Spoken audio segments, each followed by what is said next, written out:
साईं बाबा का नाम लेके आज हम प्रश्न उत्तर भक्ति पर करेंगे।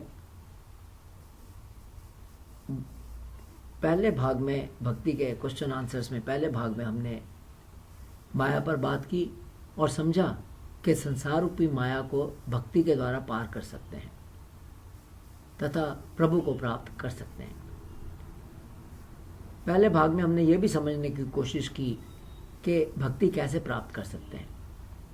दूसरे भाग में हमने बात की कि भगत कितने प्रकार के हैं।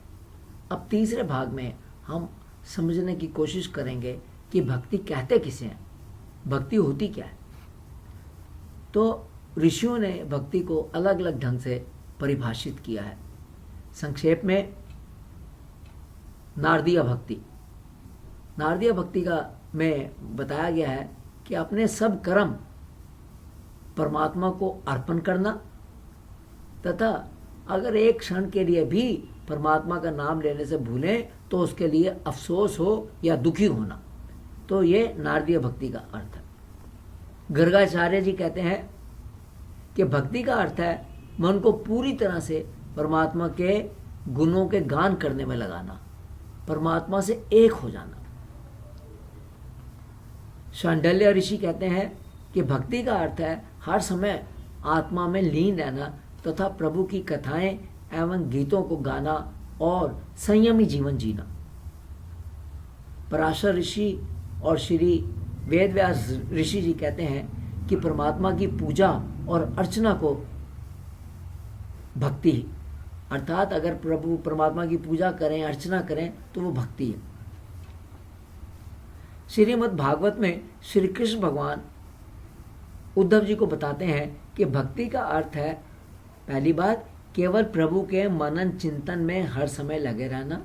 दूसरी बात किसी भी प्राणी के प्रति द्वेष नहीं होना तथा सबके प्रति प्रेम दया तथा समान अर्थात एक जैसी दृष्टि रखना।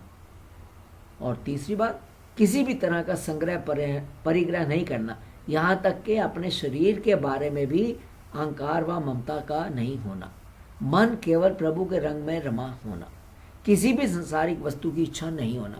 तो श्रीमद् भागवत में भक्ति को इस तरीके से बताया गया है। अब गीता में श्री कृष्ण भगवान अर्जुन को 12वें और 18वें अध्याय में भक्ति के बारे में बताते हैं। 12वें अध्याय में श्री कृष्ण भगवान भक्ति को 4 प्रकार से समझाते हैं।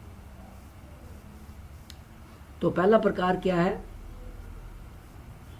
पहली बात है कि मन से राग द्वेष आदि का त्याग करके मन और बुद्धि को कृष्ण रूप में स्थिर करके तथा श्री कृष्ण की प्रेम से निरंतर उपासना करना और ऐसा सोचना कि प्रभु ही उनका एकमात्र सहारा है, अर्थात पूरा विश्वास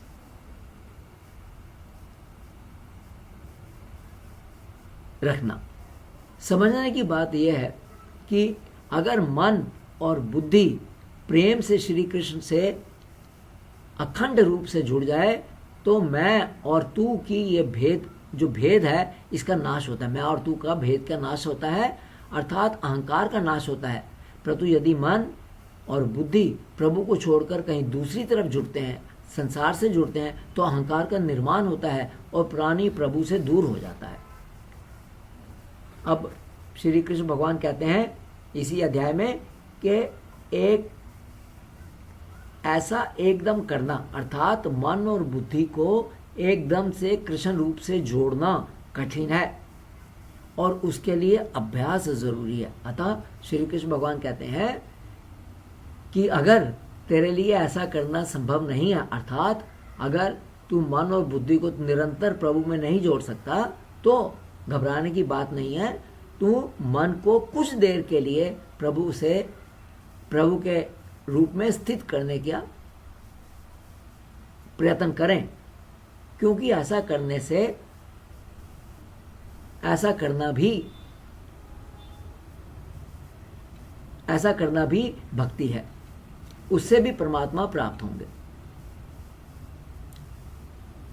और अगर ये अभ्यास करना भी जरूरी नहीं है तो श्री कृष्ण भगवान तीसरी बात बताते हैं वो कहते हैं कि अगर मन को थोड़ी देर के लिए प्रभु में स्थित करना संभव नहीं है तो सब कर्म परमात्मा के लिए करें, क्योंकि ऐसा करना भी भक्ति है। तो सारे कर्म परमात्मा के लिए करने हैं। तो इसमें क्या खास बात क्या है कि कर्म करते वक्त हमें यह आभास नहीं होना चाहिए कि हम कर्म परमात्मा के लिए कर रहे हैं। शास्त्रों में यह बताया है कि जिस प्रकार से सिर पर बाल होते हैं उसका हमें आभास नहीं होता कि सिर पर बाल हैं, इसी प्रकार से कर्म करते वक्त भी आभास नहीं होना चाहिए कि हम कर्म कर रहे हैं। तो अगर ऐसी स्थिति अपनी उत्पन्न करेंगे तो यह भी प्रभु की भक्ति है।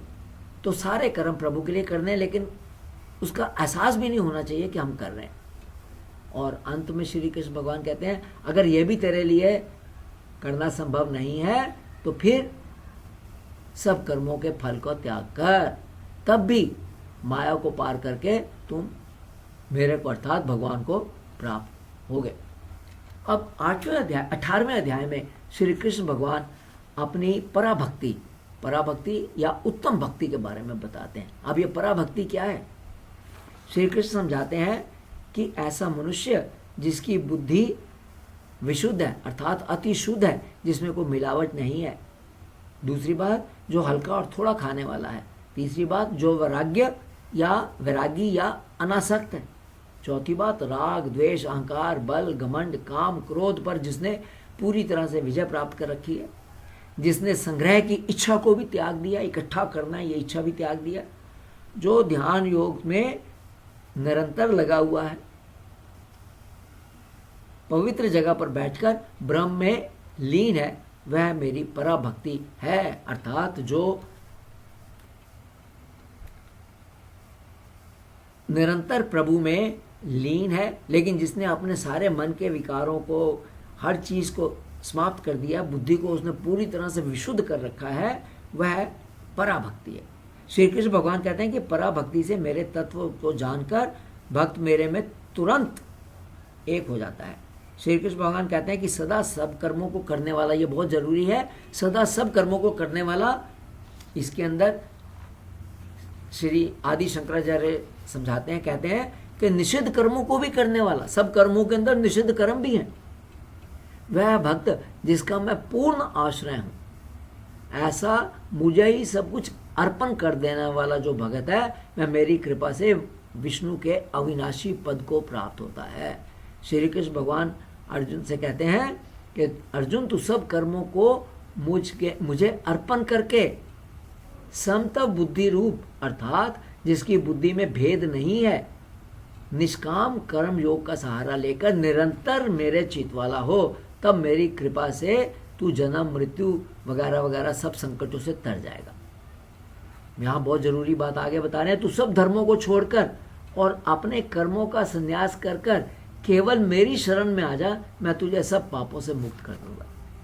तो यहाँ पर क्या कहा कि सब धर्मों को छोड़कर मेरी शरण में आ जा, अर्थात यहाँ पर श्री कृष्ण भगवान समझाते हैं कि जो उन पर पूरी तरह से मन से वाणी से शरीर से समर्पण कर देता है, वह पराभक्ति या श्रेष्ठ भक्ति, पूरी तरह से समर्पण कर दिया जिसने।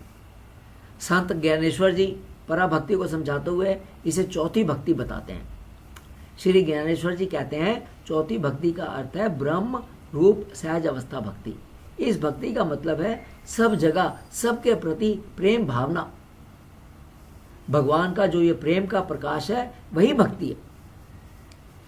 यह भक्ति इतनी महान है, इसके बारे में श्री कृष्ण भगवान श्री ज्ञानेश्वर जी कहते हैं कि ब्रह्म स्वरूपा सहज अवस्था भक्ति करने वाला भगत जो भी करता है वह भगवान की पूजा है, जो सोचता है वह भगवान का जप है, तथा जब वो सोता है तो वो भगवान की समाधि है। तो ये पराभक्ति या ब्रह्म रूप सहज अवस्था भक्ति। अब इस सब को अगर सम किया जाए तो भक्ति क्या है? तो भक्ति है हर क्षण मन को परमात्मा से जोड़े रखना, चाहे कर्म करते वक्त, चाहे प्रभु के गुणगान करते वक्त, चाहे प्रभु के गुणगान करके, चाहे उनकी कथाएं लीलाएं के द्वारा सुनना, उन कथाएं लीलाओं को कहना या सुनना, चाहे उनकी अर्चना पूजना के द्वारा अर्चना कीजिए, पूजा कीजिए, ये सब भक्ति। परंतु ये सब तभी होगा जब हम जगत के पदार्थों से अपनी आसक्ति को त्यागेंगे उन पदार्थों के बारे में मन में वैराग पैदा करेंगे तथा सब प्राणियों के प्रति प्रेम भावना रखेंगे। और मानस रोगों से क्या है, काम, क्रोध, लोभ, अहंकार, द्वेष आदि आदि, इन सब से अपने को मुक्त करेंगे। भक्ति की चरम सीमा है अपने को पूरी तरह से प्रभु को समर्पण कर देना, अर्थात पूरी तरह से प्रभु पर निर्भर हो जाना। जैसे गीता में अभी ऊपर हमने कहा 18वें अध्याय में भगवान अर्जुन से कहते हैं कि तू सब धर्मों को छोड़कर सब कर्मों का संन्यास कर कर केवल मेरी शरण में आ जा, मैं तुझे सब पापों से मुक्त कर दूंगा। असल में हम और भगवान एक ही हैं, हम में कोई भेद नहीं है। अहंकार या शरीर भाव के कारण यह भेद दिखाई देता है। भगवान की शरण में जाने का मतलब है हम अपने इस शरीर भाव को पूरी तरह से समाप्त कर दें, मन से, बुद्धि से, वाणी से, इंद्रियों से, शरीर से। मैं और मेरे का अस्तित्व पूरी तरह से भुलाना, प्रभु में पूरी तरह रम जाना है। प्रभु पर पूरी तरह से निर्भर होना ही पराभक्ति है। तो ये यहाँ पर समाप्त करते हैं। सुनने के लिए बहुत बहुत